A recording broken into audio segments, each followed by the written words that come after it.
नाजरीन, कुछ अरसे से लोगों को व्हाट्सएप नंबर से ऐसे पैगाम शेयर किए जा रहे हैं जिसमें आपको फ़ायदे और लालच के लिए पैगाम दिया जाता है और आपको ग्रुप मेंबर बनने का कहा जाता है। फिर आपको अचानक व्हाट्सएप ग्रुप में शामिल कर लिया जाता है।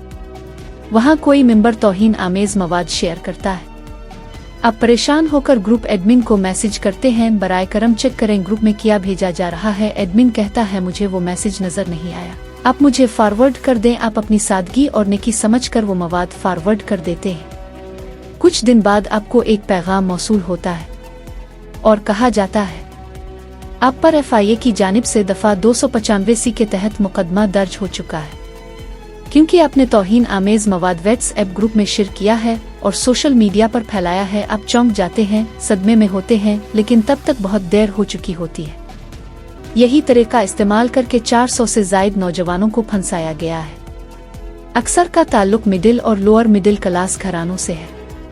ये अफराद कई सालों से जेलों में बंद हैं, ना जमानत हुई है और ना ही कोई इंसाफ मिल सका है। कहा जा रहा है ये सब एक नामालूम खातून की चाल है जो मासूम नौजवानों को अपने जाल में फंसाती है और उनके हाथों खुद ही मवाद फैलवा कर उनके खिलाफ मुकदमात दर्ज करवाती है।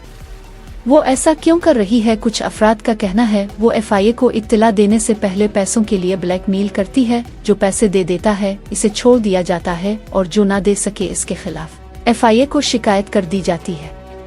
नाजरीन, याद रहे कभी भी कोई मशकूक, गुस्ताखाना या मुतनाज़ा मवाद आगे फॉरवर्ड ना करें, चाहे नेकी की नीयत से क्यों ना।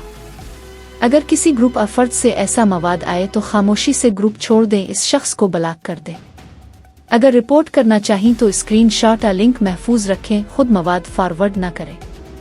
नाजरीन, याद रखें कानून नीयत नहीं देखता, सिर्फ अमल देखता है। यानी आपकी नीयत ठीक हो सकती है लेकिन फॉरवर्ड किया गया मवाद आपको मुजरिम बना सकता है। इस पैगाम को ज़्यादा से ज़्यादा लोगों तक पहुँचाएं और शेयर करें।